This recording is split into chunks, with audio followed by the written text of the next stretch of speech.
Aliás, nessa escala em Moscou, eu vou trazer aqui a informação com o Luca Bassani. O presidente Lula disse que tentaria conversar com Vladimir Putin para convencê-lo a participar pessoalmente de uma negociação direta por um cessar-fogo lá na Ucrânia. Luca Bassani é quem vai trazer as informações para a gente agora. Fala aí, meu amigo, bem-vindo.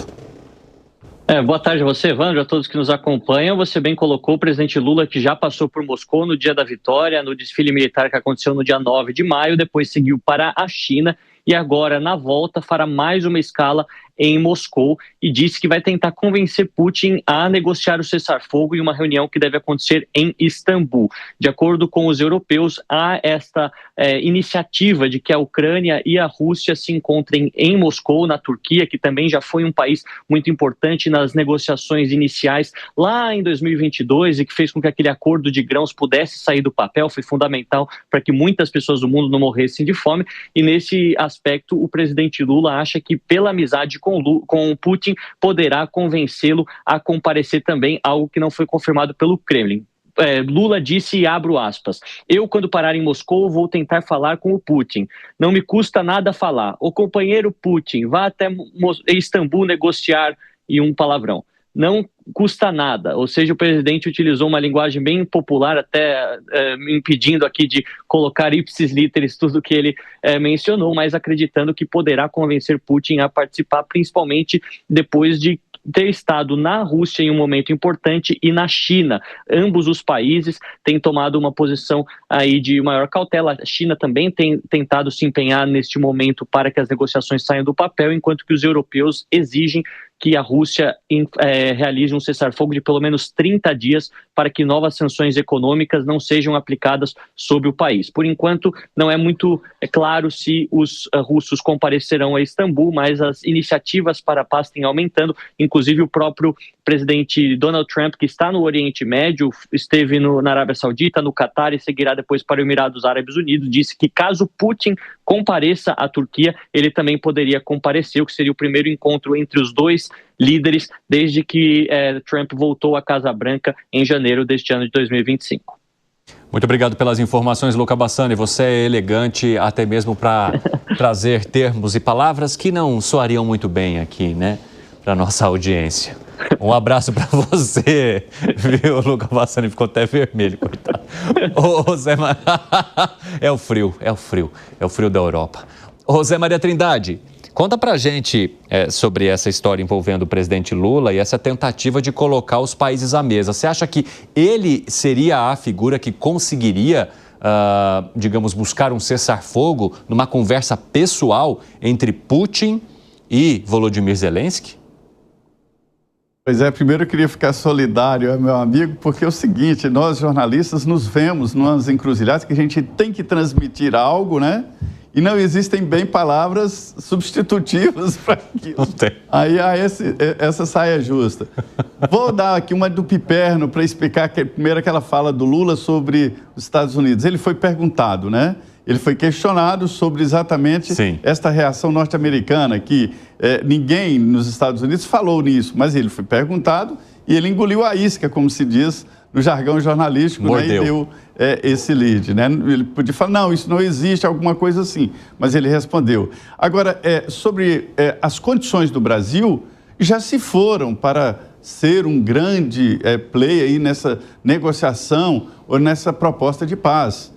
Ao ir à Rússia, ao dar outras declarações com relação à Ucrânia e tal, o presidente Lula acabou se colocando como parte, como um parcial. Então, eu entendo que ele perdeu esta independência necessária para fazer uma proposta desse tipo. Acho uma proposta boa, necessária, mas o Brasil perdeu exatamente esta independência, esta altivez para fazer um processo tão difícil, complicado, né? Ô, Kriegner, e para você? Com certeza, Evandro. Primeiro que em nenhum dos prismas de análise na questão das relações internacionais, exteriores do Brasil, a gente encontrava uma viabilidade do Brasil de ser esse grande mediador do conflito. O Brasil não tem o arcabouço necessário na questão bélica, o Brasil não tem a postura comercial, né, a relevância comercial necessária, tanto para a Rússia quanto para a Ucrânia. Então, fica difícil imaginar o porquê que o Brasil conseguiria chegar nesse lugar. Riperto está discordando bastante de você ali, por quê? Desculpa, é que tem um porquê. Qual é o porquê? China e Brasil, eles têm uma proposta que, aliás, o Kremlin adora, aceita. Segunda coisa, o que jornais, enfim, de fora mencionam, inclusive já chegou a ser reproduzido aqui, é que houve um pedido da Ucrânia ao chanceler Mauro Vieira para tentar convencer o presidente Lula a falar com Putin para ir até lá, porque o Zelensky quer ir até a Turquia. Só que o Zelensky ele não quer ir para a Turquia e chegar lá e ter que conversar com funcionários de segundo, terceiro escalão. Ele quer conversar com o presidente Putin.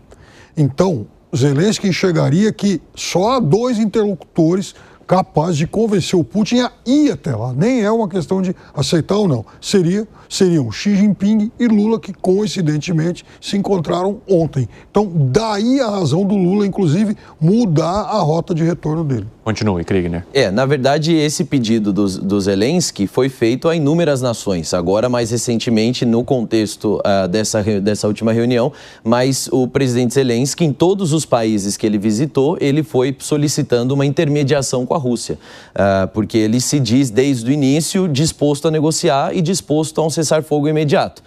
O que também já se provou que não é bem assim, porque também tem ali algumas outras medidas que foram tentadas e que não deu certo, né? Não deu prosseguimento.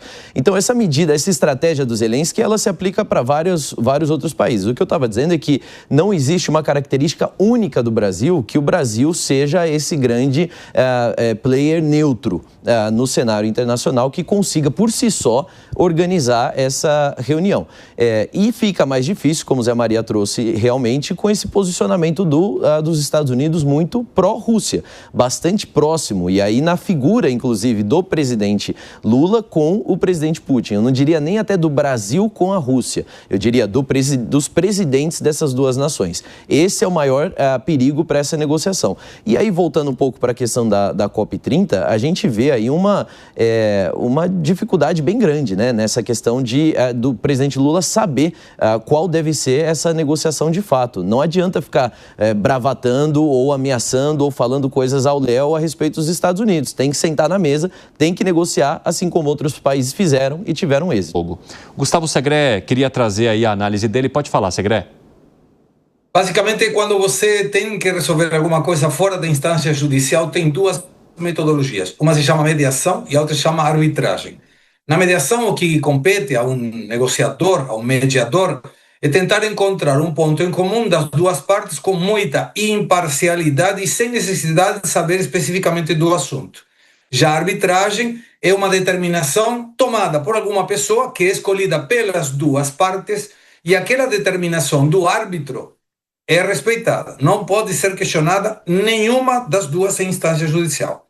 Quando alguém coloca algum terceiro para resolver alguma questão, e no caso da Rússia e da Ucrânia seria uma mediação, não existe arbitragem para a guerra, então você precisa ter alguém que você saiba das 2 partes que tem neutralidade. Os nossos colegas já explicaram que não existe neutralidade, pelo menos na aparência, pelos fatos acontecidos do presidente Lula em relação a uma igualdade no critério de avaliação da situação dos dois. Devemos lembrar que numa reunião, acho que foi do G20 ou do G7, em Japão, chegou o Zelensky e o presidente Lula nem olhou para ele, muito menos, nem se aproximou para cumprimentá-lo, quando na campanha presidencial ele tinha afirmado que com uma cervejinha resolvia a questão da guerra.